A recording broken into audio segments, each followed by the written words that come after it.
Meus irmãos, graça e paz a todos, estamos aqui para mais uma super dica de leitura. E essa dica é maravilhosa, como todas as dicas que eu dou aqui, principalmente para você que gosta de escatologia. Escatologia, teologia dos eventos finais, de Luciano Nobre Frasson. Esse camarada é brasileiro, você pode encontrar ele no Facebook, tá? E você pode adquirir esse livro com ele. Também você pode adquirir esse livro na Mercado Livre. Ele tem também uma teologia sistemática excelente, excelente. Tem outro também sobre os apóstolos que eu tenho aqui, que também é excelente. Futuramente eu estarei mostrando para vocês. Ele é professor de teologia e professor de teologia sistemática. Inclusive a sistemática é a área dele, tá? É a área dele. Teologia sistemática é a área dele. Luciano Nobre Frasson. Luciano Nobre Frasson. Ele também é... Agora eu esqueci, rapaz. Deixa eu ver aqui. Aqui, ó. Fisioterapeuta. Ele é autor... O autor é bacharel em fisioterapia pela Universidade do Oeste Paulista, de Presidente Prudente. Pós-graduado em teologia ao concluir o curso de especialização em comunicação, pregação e cultura pelo Centro Universitário Filadélfia de Londrina, mestre em teologia ao concluir o curso de mestrado em divindade pelo Seminário Teológico Filadélfia de Londrina, professor de teologia desde 2014 no Instituto Garço e Rossi de Educação e Teologia de Arapongas, ao qual ministra as disciplinas de teologia sistemática e teologia histórica, tá? Então você vê que o moço tem um bom currículo. Luciano Nobre Frasson, escatologia, teologia dos eventos finais. Indo aqui logo, queridos, para o sumário, tá? Aqui está o sumário dessa maravilhosa obra. O total de páginas está aqui, ó. 292 páginas é o total, tá? O sumário começa com apresentação e introdução. Depois ele vai começar com os conceitos escatológicos contemporâneos. E aqui está, ó, Albrecht Richard e a escatologia individual, Adolf von Harnack e a escatologia interior, Johannes Wes e a escatologia divina, Albert Schweitzer. Esse Schweitzer escreveu aquele livro, o famoso livro Em Busca do Jesus Histórico. Ele escreveu a escatologia consequente, né? Ou tinha esse conceito.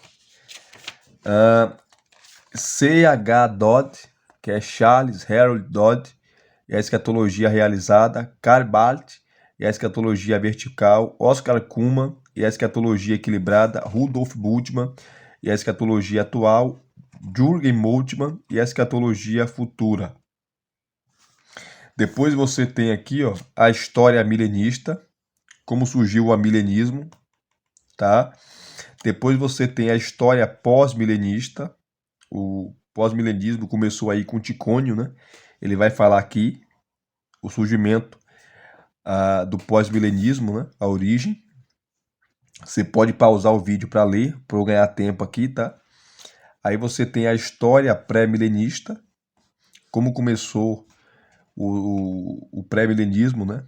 Quem foi o fundador da escola pré-milenista? Está aqui.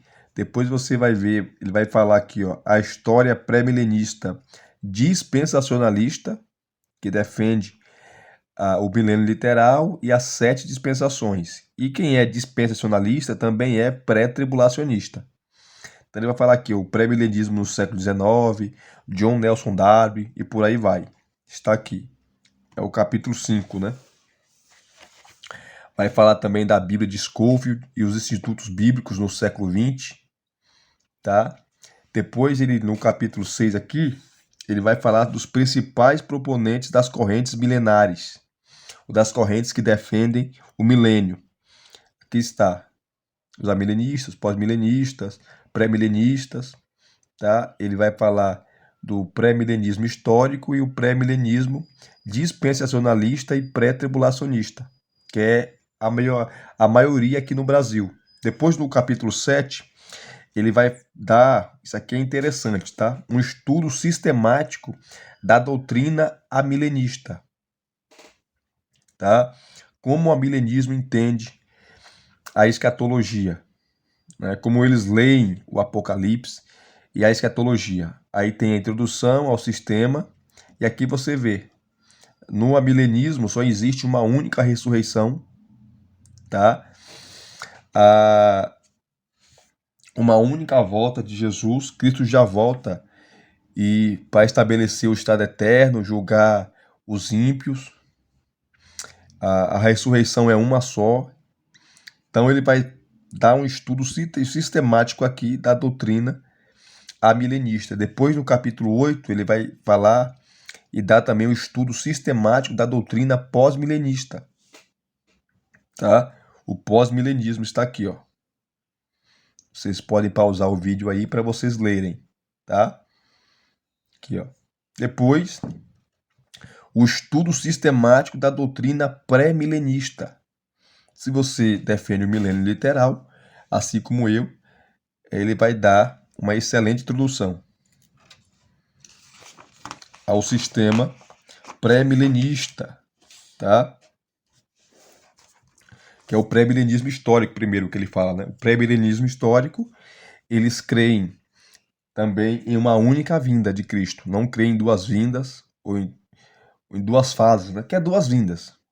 O dispensacionalista fala que é a primeira fase e a segunda fase, mas são duas vindas. A primeira vinda ele vem para a igreja, e a segunda vinda ele vem para salvar Israel na batalha do Armagedon.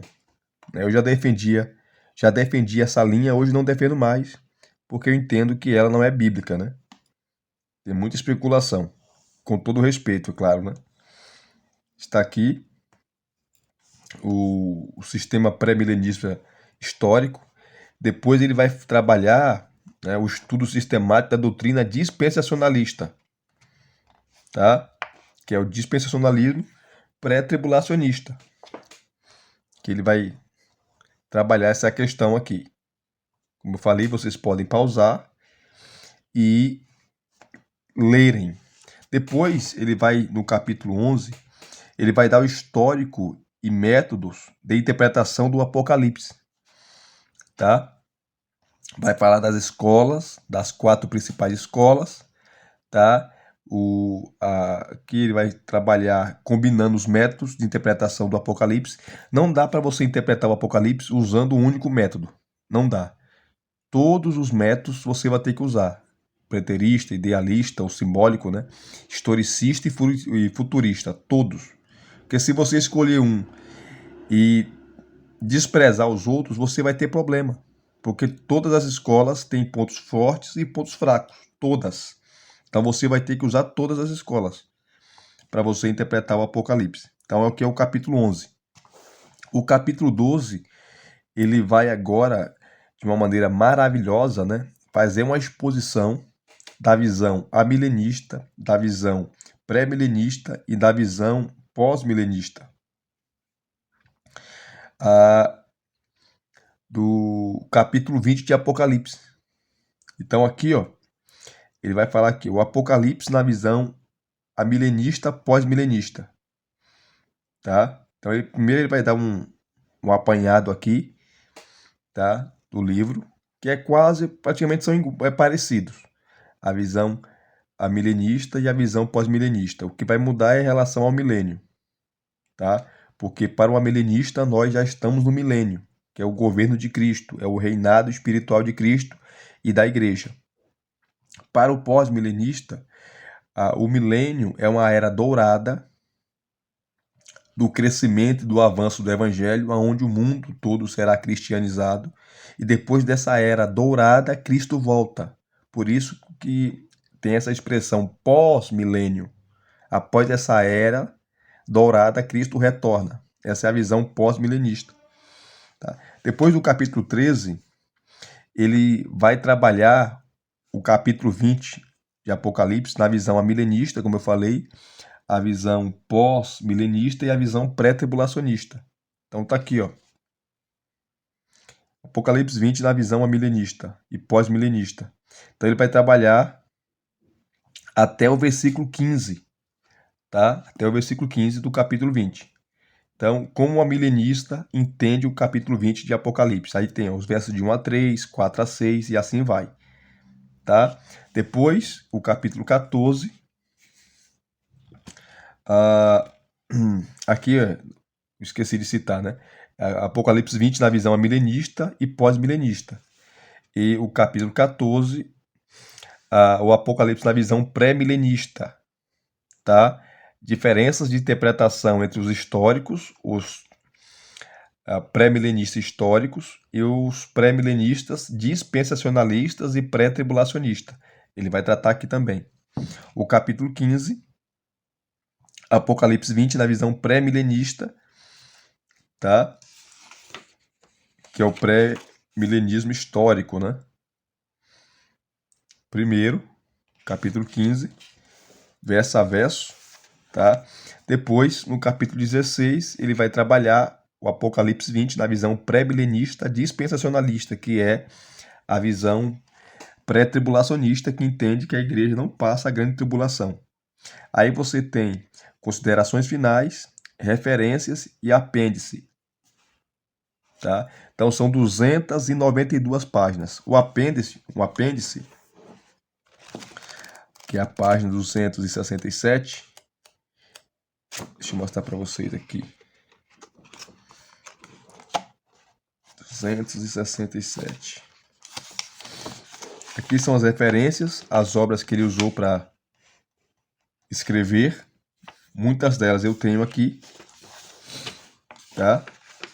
Todas em português. Então você pode consultar a bibliografia e ler, tá? Aqui está um apêndice.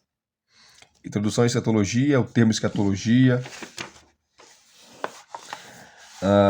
temas da escatologia, né, como a escatologia trata do fim dos tempos ou do fim da história, tendo como destaque os seguintes temas. Aí está aqui, ó, os temas que trata a escatologia, as divisões no estudo da escatologia, tá? Aí ele vai te dar aqui, ó, a segunda vinda de Cristo, a ressurreição geral da humanidade, o juízo final da humanidade, a condição final dos justos e ímpios. Ele fala sobre o estado intermediário. É muito bom aqui o apêndice, tá? Muito bom o apêndice. Deixa eu pegar aqui uma parte, capítulo, né? Para nós trabalharmos rapidamente. Deixa eu pegar aqui. Vamos lá. Tem tanta coisa aqui. Deixa eu pegar aqui, ó. Principais proponentes das correntes milenares. Né? Principais proponentes das correntes milenares. Vamos na página 73. 73, está aqui, ó. Capítulo 6, principais proponentes das correntes milenares, sobre o milênio, tá? Relataremos nessa sessão os principais nomes de cada escola milenar. Antes de começarmos a lista, vale esclarecer que a obtenção desses nomes foi de grande dificuldade, pois achar um nome de certo teólogo que defende determinada escola milenar é fácil, mas qual desses nomes que realmente influenciaram a determinada visão escatológica se torna muito mais difícil. Como exemplo, posso citar o grande teólogo reformado Vicente Chen, que em um de seus artigos se diz um defensor do pós-milenismo. Ele mesmo relata no seu artigo que nada escreveu sobre esse assunto. Um exemplo oposto é citado pelo próprio Chen a respeito de K.A. Matson, sendo esse teólogo através de seus escritos como referência para entender melhor sobre a teoria pós-milenista. Tá? Aqui você tem as notas de rodapé. Tá? Interessante aqui as notas de rodapé. Ó. Ele só cita a obra em português. Tá? Então você pode adquirir essas obras dele. Ou melhor, essas obras que ele indica aqui. Que ele usou na sua pesquisa para escrever esse livro. Outro dado importante é quando determinado teólogo é citado como pertencendo a mais de uma escola milenar. Como exemplo, temos o nome de B.B. Warfield, aparecendo como representante da visão amilenista, pela opinião do grande dispensacionalista Louis Sperry Chafer, ou como pertencendo à visão pós-milenista, conforme relata Botner. A mesma situação acontece com Agostinho, pois Botner o coloca como pertencendo à escatologia pós-milenista, enquanto que o dispensacionalista Charles Hillary o classifica como um milenista. É interessante relatar nesse espaço que o grande reformador Martinho Lutero foi citado em apenas um livro como pertencendo a uma corrente milenar, neste caso na visão amilenista. Era de se esperar o seu nome aparecendo em vários livros a respeito desse assunto, mas pelos vários livros que tive a oportunidade de pesquisar, seu nome dentro do assunto escatologia é pouco citado e mais raramente no tema milênio. O contrário ocorre com outro grande reformador, João Calvino, na qual aparece o seu nome citado em muitos livros a respeito da doutrina do milênio. Para concluir, alguns nomes importantes ficaram de fora da lista pelo fato de não apresentarem uma visão concreta em defesa de determinada escola milenar. Como exemplo, citamos o teólogo Orígenes, que devido à força do quilialismo, em sua época, que é século II e III, combateu o ponto de vista dos pré-milenistas, adotando de certa maneira o estilo amilenista, tá? Mas não formulou a escatologia milenista em seus escritos, enquanto que Agostinho, que viveu no século IV, no quarto século, foi o grande influenciador do amilenismo na história da Igreja, sendo considerado o pai do amilenismo. Outro exemplo é o de Papias de Herápolis, que apresentou o conceito de que, após o retorno de Cristo, teremos a inauguração de um período de 1000 anos na Terra. Mas o grande historiador da história do pensamento cristão, Justo Gonzalez, nos diz que poucos fragmentos escritos por Papias sobreviveram e que esses são de importância limitada para entendermos a história do pensamento cristão. Gonzalez ainda relata que Papias e o seu quilialismo ultrapassa as fronteiras do ridículo. Mas quem realmente formulou as ideias de Papias foram o bispo Irineu de Leão e o grande Justino Marte, sendo este último o criador da escatologia pré-milenista clássica da era pós-apostólica. Interessante, né? Após essa breve introdução, vamos aos nomes mais influentes de cada corrente milenar durante o período da era cristã. Aí ele vai falar os amilenistas. E aqui você tem as notas de rodapé, como Millard Erickson, Opções Contemporâneas da Escatologia, um estudo do milênio, editora Vida Nova. Você pode encontrar esse livro na estante virtual. Justo Gonzalez, aqui eu tenho, né? Uma História do Pensamento Cristão. São 3 volumes, são caras essas obras, mas é excelente também. Alderi de Souza Matos, que é o historiador oficial da Igreja Presbiteriana do Brasil, tem um livro Até que ele venha, a expectativa do fim na história do cristianismo, que é uma revista Ultimato, na revista Ultimato de 2002, que ele escreveu isso. Então ele fala aqui, os amilenistas, A.B. Bruce, Abraham Kuyper, Adrio Koenig, Agostinho, Albertus Peters, Alfred Plummer, Anthony Huckman, Archibald Hooks, B.B. Warfield, Bruce Waltke, Bruce Mine, Charles Hill, Cornelis Van der Waal, David Howard, Lloyd Jones, aí vem. Tanto nome aqui que chega de ler esses nomes, né? Olha o tanto de gente aqui que defende essa escola. Tá? Então ele vai citar aqui, ó, vários teólogos que eram amilenistas. E aqui embaixo ele vai citar também uma cadeia de teólogos que são pós-milenistas. Normalmente os pós-milenistas são preteristas, tá? Preteristas parciais, que entendem que Mateus 24 se cumpriu, uma boa parte do livro de Apocalipse também se cumpriu, faltando se cumprir a volta de Cristo, a ressurreição dos mortos. Então o preterismo parcial, ele é cristão, ele é ortodoxo, tá? E tem suas bases também. Depois ele vai dar uma introdução aos pré-milenistas, tá? Vocês estão vendo aqui, ó, uma introdução. Ele vai falar um pouquinho aqui, ó.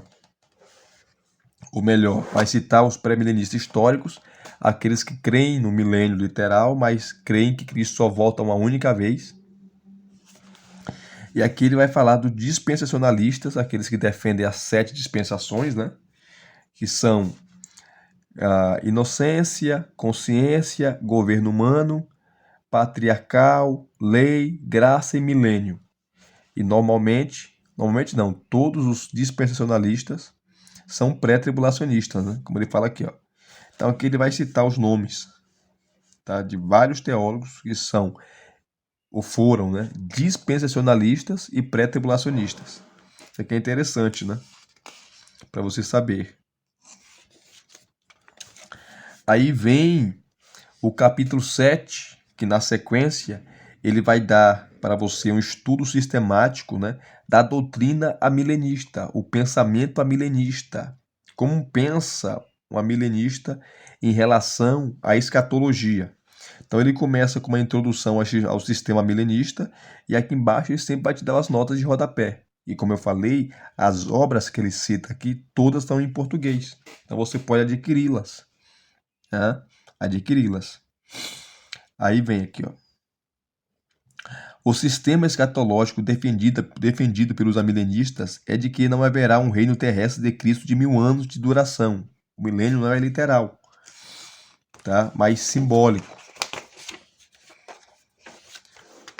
Eles defendem essa tese baseada na exegese do livro de Apocalipse, capítulo 20, versículos de 1 a 10, na qual eles afirmam que nesses versículos há uma descrição da presente era da igreja, ao qual estamos presenciando. A duração exata era da igreja não poder, a duração exata da era da igreja não pode ser conhecida, e a expressão 1000 anos é simplesmente uma figura de linguagem para um longo período em que os propósitos perfeitos de Deus vão se realizar.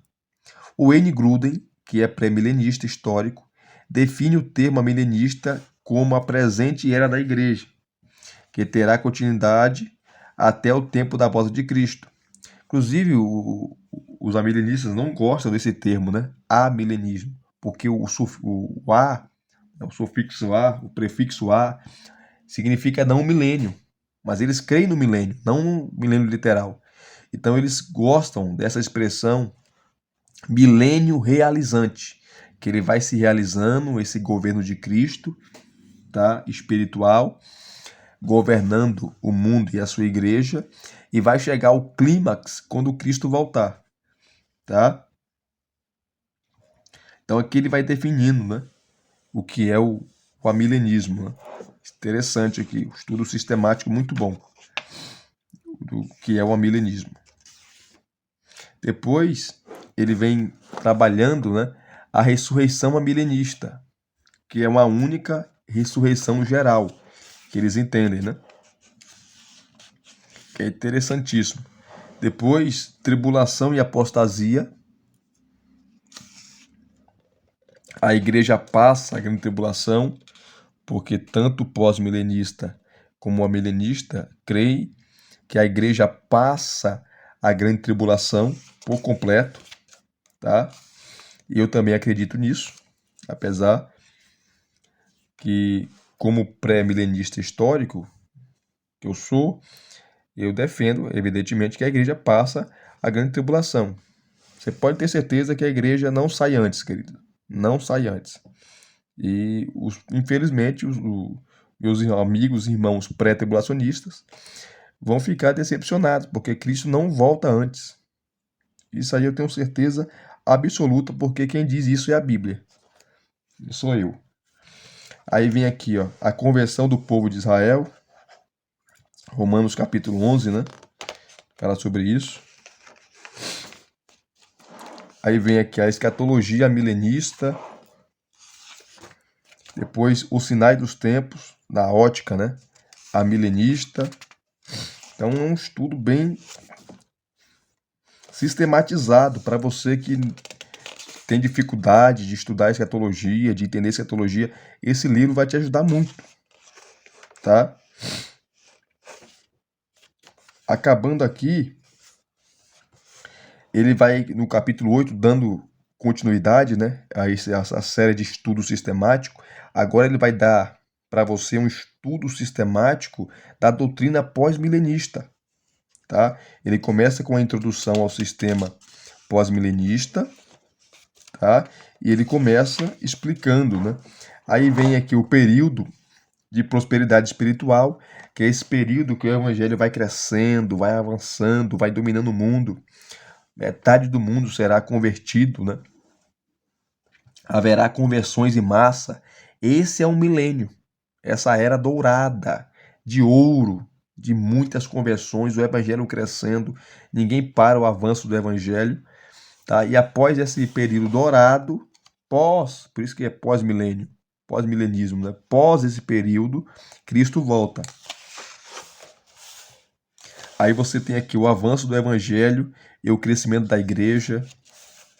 Você tem aqui a conversão da humanidade em escala mundial, tá? A maioria das pessoas será salva, segundo o sistema milenista. Sinais do milênio no século XX. Na verdade, o século XX foi a derrocata, né, do pós-milenismo, porque veio a Primeira Guerra Mundial, a Segunda Guerra Mundial, o mundo não melhorou, pelo contrário, piorou, né? Piorou. Mas eles têm base, sim, né, em textos bíblicos. Quem fala que o pós-milenismo não tem base não conhece o pós-milenismo. Para você falar de uma corrente, querido, você tem que estudar ela, você tem que ler ela, mesmo você discordando, tá? Você tem que ler ela, estudar. Você não pode ser papagaio de pirata, ouvir alguém falando e ficar repetindo. Você tem que ler, você tem que ir às fontes. A força da pregação para a implantação do milênio. Desastres atuais que geram dúvida na implantação do milênio. Tá? Acabando isso, ele começa aqui agora um estudo sistemático da doutrina pré-milenista. E aqui ele vai trabalhar, claro, né, o pré-milenista histórico, ou pré-milenismo histórico, que entende que Cristo só volta uma vez. Cristo volta, arrebata a igreja, o encontro é nos ares, Cristo já volta com a igreja e já instaura o milênio, o reino milenar, tá? E depois daqui, ó, deixa eu correr aqui, tá? Desse estudo sistemático maravilhoso das correntes, né, sobre o milênio, aqui ele trata os pós-tribulacionistas, né? A igreja passará pela tribulação na visão pós-tribulacionismo. O pós-tribulacionismo na era patrística. O pós-tribulacionismo entre a era medieval e a contemporânea. Aí o capítulo 10, ele vai trabalhar a corrente que é mais conhecida e mais defendida no Brasil. Para mim, a mais equivocada, né? Mas eu falo isso com respeito. Eu falo porque eu já fui, né? Dispensacionalista, e pré-tribulacionista. Estudo sistemático da doutrina dispensacionalista. Então ele vai falar aqui, ó. Começa com a introdução ao sistema dispensacionalista, que é pré-tribulacionista. E assim ele vai dando esse estudo sistemático aqui, maravilhoso, né? Então é um livro que, se você puder adquirir, adquira. Você pode encontrar aí na, na Amazon, você pode encontrar na Mercado Livre, você pode encontrar na Fonte Editorial, da editora, né? Enfim, é um livro maravilhoso. E se vocês gostaram de mais uma super dica de leitura, deixe aqui os seus comentários, deixe o seu like, se inscreva no canal se você não é inscrito e acione o sininho para receberem todas as notificações. Graça e paz mais uma vez. Muito obrigado a todos. Até as próximas indicações.